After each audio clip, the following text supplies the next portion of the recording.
Ukuthola kube kwembukeli ngiyakwamukela ezindabeni zehora lokuqala ezingunqa phambili kanti futhi ke ezihamba phambili la kwe-SABC 1 Mzansi for sure kanjalo ke na kwe-SABC Lihaye. Igama lami nginguDawud Phungula.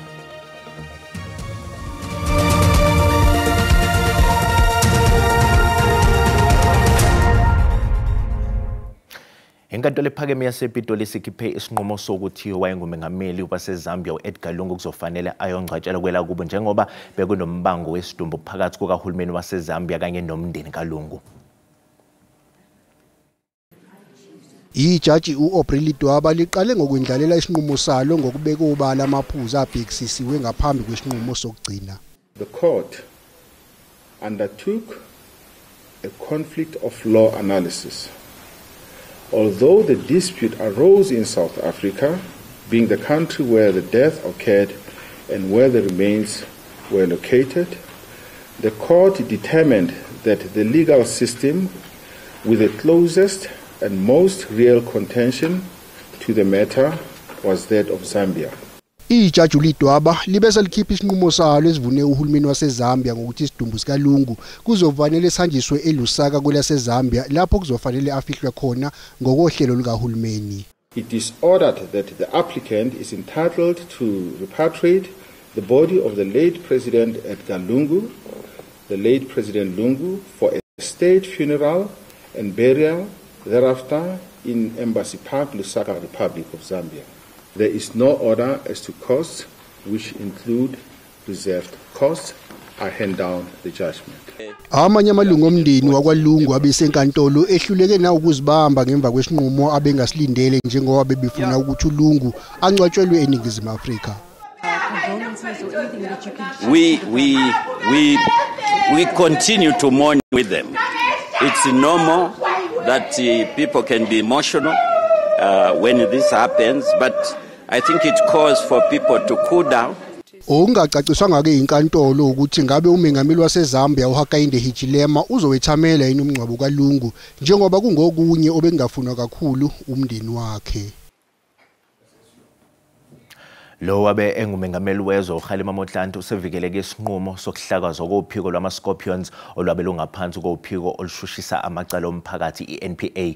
Lolu phiko olwaluphenya ubugebengu obuhleliwe nenkohlakalo lavalwa ngo-2009 kwabe ke sekwethulwa uphiko lwama-Hawks esikhundleni salo. Yize kunjalo kodwa ke abanye abantu bakubona ke njengesenzo esashiya ke izwe libuthaka ekulweni nenkohlakalo. Ekhuluma nohlelo lwezindaba ze-SABC iFace the Nation, owabe ngumengameli wezwe uKhalima Motlanthe usivikele isinqumo sokuhlakazwa kophiko lwama-Scorpions ukuze kusungulwe ama-Hawks ngaphansi kophiko olushushisa amacala omphakathi NPA.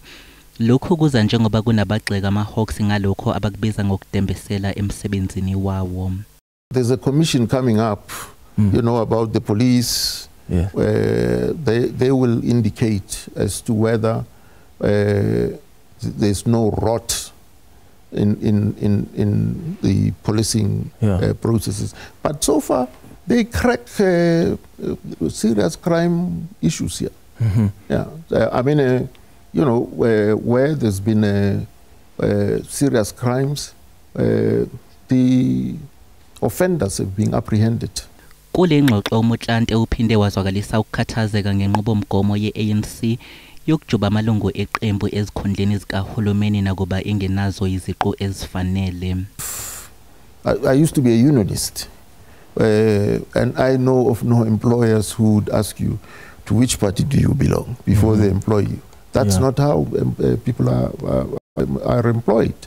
But of course, when you know, people who don't qualify for certain posts happen to be in those posts, then something is fundamentally wrong.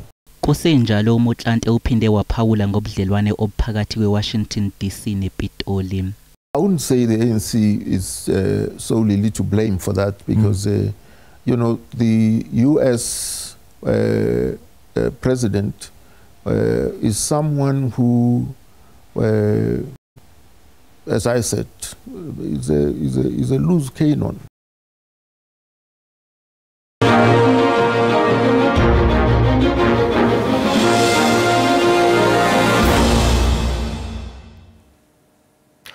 Ungqongqoshe wezobudlelwane namazwe omhlaba uRonald Lamola uthi kunzima ukuqagula isimo sobudlelwane belakuleli neMelika njengamanje kulandela izinguquko ezenziwe yiMelika kwintela yokuthumela imikhiqizo. uLamola uthi ke sebehlezi nje ethembeni lokuthi lamazwe omabili angasafika esivumelwaneni. Ungqongqoshe wezobudlelwane namazwe omhlaba kuleli uthi akuyona inkinga ekhungethela kuleli kuphela lena yokukhushulwa kwentela yokuthumela imikhiqizo eMelika, kepha inkinga ekhungethe namanye amazwe. uLamola uthi la kuleli lihleze ethembeni njengamanje njengoba lisazama ukuxoxisana neMelika. Yeah, he's hopeful because there is a commitment to come back to us on the submitted, resubmitted offer, which we are looking forward to see what will be the feedback with regards to the 30% tariffs, and also obviously any other issue that the US government may want to be addressed in relations to this. Ngenkathi uLamola ebuza ukuthi ngabe uke waba yinsocingweni nezinye iphathimandla eMelika ukuvumile lokho waqhuba wathi, unfortunately it's not about our ego and how we feel. There is jobs and lives of people at stake, the economy at stake. So we have to act in the interest of the people of South Africa with a balanced view, obviously with an outcome that can still mitigate the situation. And this has to be balanced with everything, because as you say, it's correct. You may still come up with they can still come back with an offer and agreement that could be also detrimental to other sectors of the economy. uLamola uthi inguquko ezenziwe yiMelika kwindlela yokuthunyelwa kwemikhiqizo zishiyela kuleli lingazi ukuthi mekuphi ubudlelwane balo nayo iMelika. Kusenjalo izinhlangano zabalimi esifundazweni KwaZulu-Natal sezinxuse uhulumeni ukuba athole izindlela zokulekelela labo abaphazanyiswa izinguquko ezenziwe yiMelika kuntela yokuthunyelelwa kwemikhiqizo. Abalimi bathi lezi zinguquko ezingaba nomthelelo omkhulu emkhakheni wabo. Abasemkhakheni wezolimo bahlangene lapha ukuzobhunga kabanzi ngesithelelo esikhungethe lo mkhakha. Udaba lwentela izimpahla ezisuka kuleli ziya eMelika, izinhlekelele ezidalwa isimo sezulu ngezinye zesihloko ebezisesithibeni. Nakho ke sesishawa manje uTrump ngama tariffs okwenza ukuthi kushinga amanye amazwe imikhiqizo yethu ibe nenkinga. Imboni nje kashukela si-exporta about 24,000 tons ku-America kuyenye imarket zethu ebezi lucrative. Manje ke ukuyimpose 30% kusho ke kuzokwenza labantu ade bethenga lo shukela wethu baphelele umdlandla. That will push up prices and directly affect the end users and our farming communities.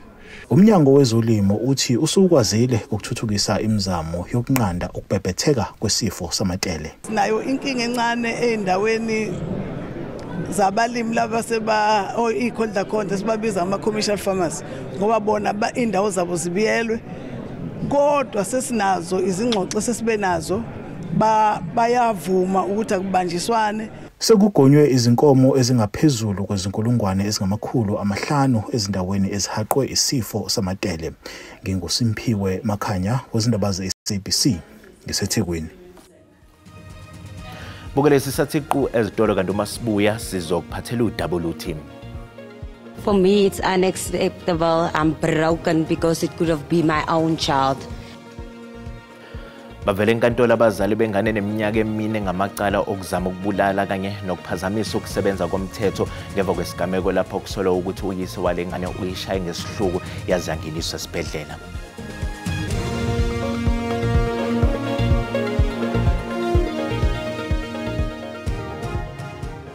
Bukele sikubingelele sikwamukela uma ngaba usanda kungena odabeni oluphambili besibiko ukuthi inkantolo ephakeme yasePitoli isikhiphe isinqumo esiyingqophamlando esinikeza uhulumeni waseZambia igunya lokuthatha ke isidumbu sikalo wabe engumengameli wakuleli yazo uEdgar Lungu ukuze ayofihlelwa khona ke yize umndeni wakhe obufuna ukuthi afihlwe kuleli. Bukele sikhumbuza ukuthi lezi ndaba ziyatholakala ku-YouTube na ku-SABC Plus. Ngena kuze uzicinge ngamagama athi SABC izindaba na kanjani uzosithola ngomnjalo bazo. Ungqongqoshe wezemsebenzi kahulumeni nengqalazinda uDean McPherson uvuleke icala lobugebengu elibhekiswe esikhulwini esiphezulu se-IDT uTebogo Malaka kanye nomkhulumeli walesi sikhungo uPhasha Magolane. Lokho kulandela izinsolo zokuthi uMalaka noMagolane bazameke ukufumbathisa intatheli ngenhloso yokuthi ke ingazidaluli izinsolo zenkohlakalo kulesi sikhungo. uMcPherson uthi bekungathi ukhatywe lihashe emva kokubona ushicilelo olubonisa uMalaka noMagolane bezama ukufumbathisa intatheli. Uthi ufuna amapolisa alidlulisele kokhetshe elityala. These allegations remain deeply disturbing. They, in my view, are not just a criminal act, but an assault on the institutional framework of government to provide services to the people of South Africa, especially in the social infrastructure space that the IDT is responsible for.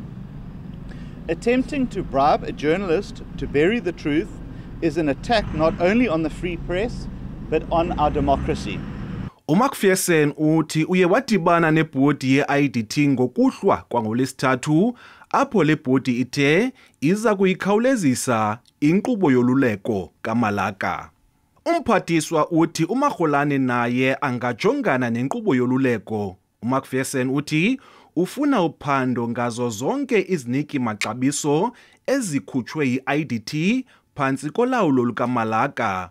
Udlulise wathi ukuzama ukufumbathisa intatheli uPeter Louis Myburgh kubonisa kuba kukho iqela lamagosa aqhuba ubuqhophololo kule nkampani. Kwiindaba ze-SABC, Dingubulelani Philip eKapa.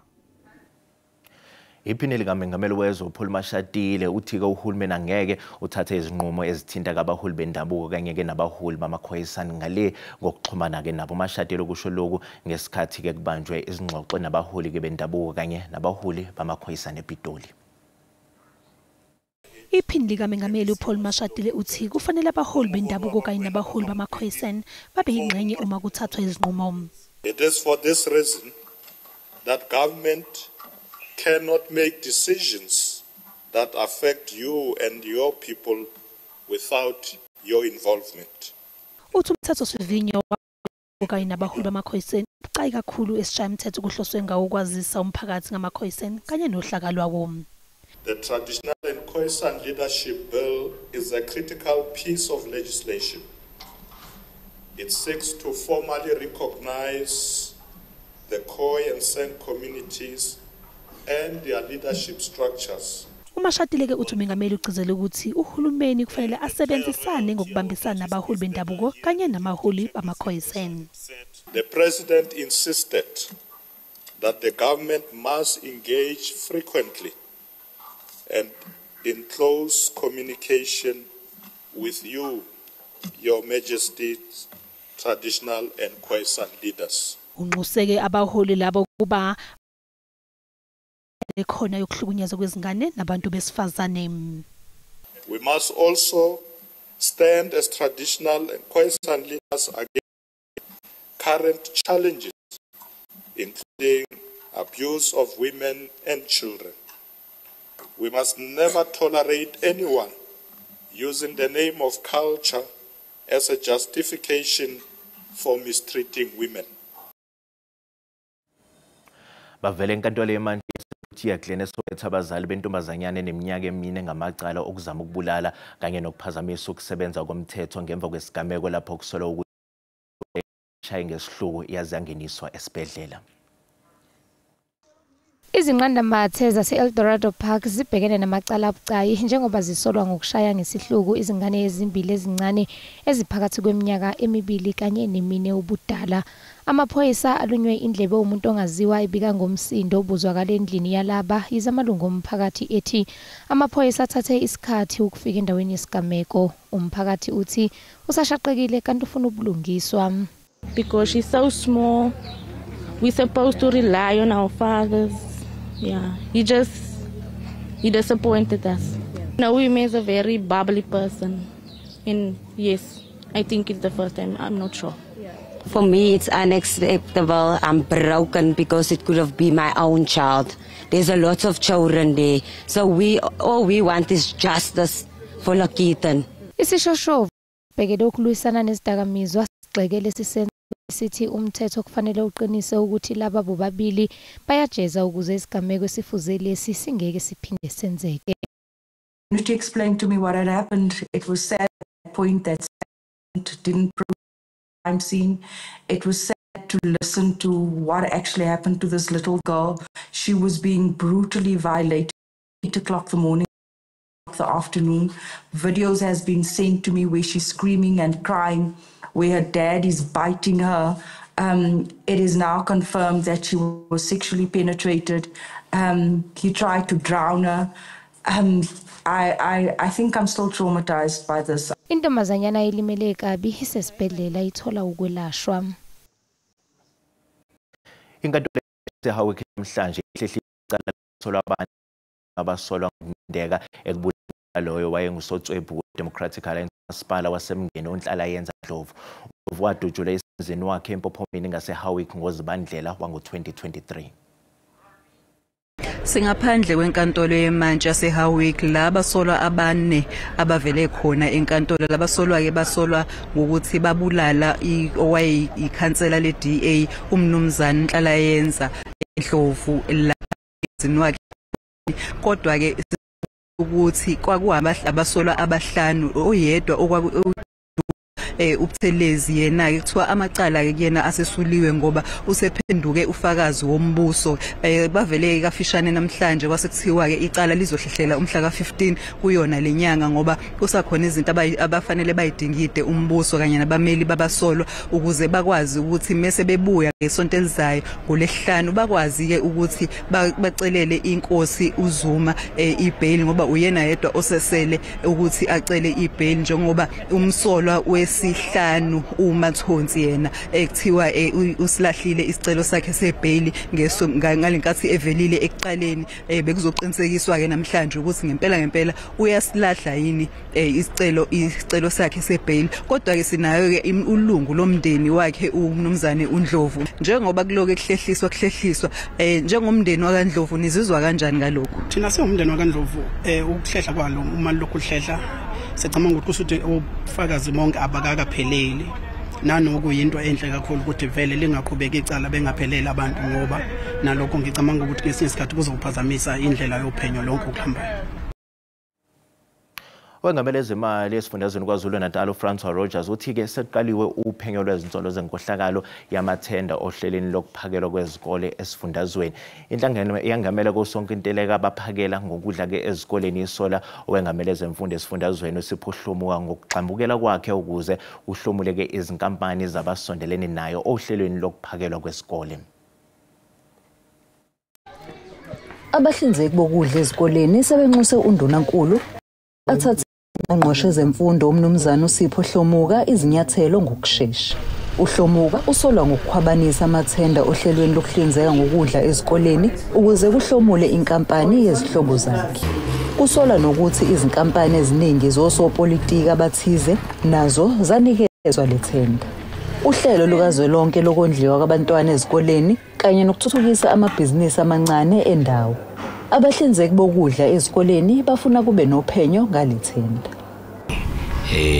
Nasitholile ukuthi uTreasury uthuseqalile ama processes ema appeals njengoba sabhala as individual companies sabhala njengo association so sesiyabizelwa khona so ke sakwamukela lokho sakuthokozela sakujabulela ukuthi ithuba esasilicelile siyalinikezwa lokwazi ukuthi siyokhonjiswa noma siyochazeleka noma siyovezeleka ukuthi iprocess ihambe kanjani yaze yafika la ifike khona.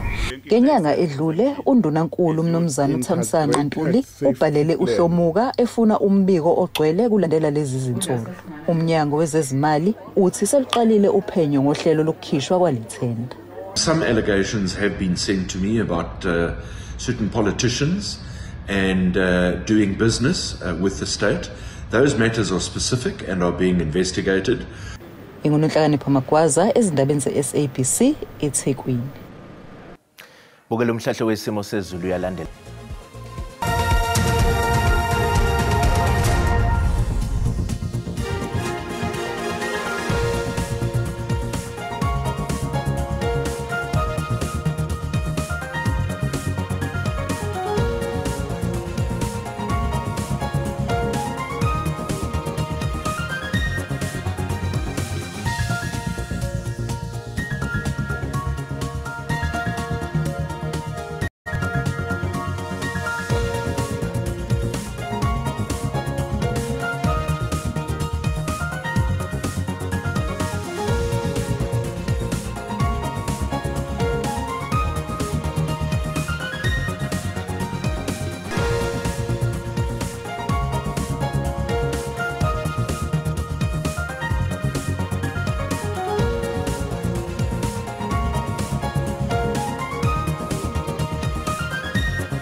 Bukele sizibeka lapha besikuphathele zona oza kwethu bayeza nezindaba ngolimi lesiNdebele Magamanxa ihora lesihlanu ntambama. Thina ke siyabuya ke ngehora lesikhombisa kusihlwa. Bukele usale kahle.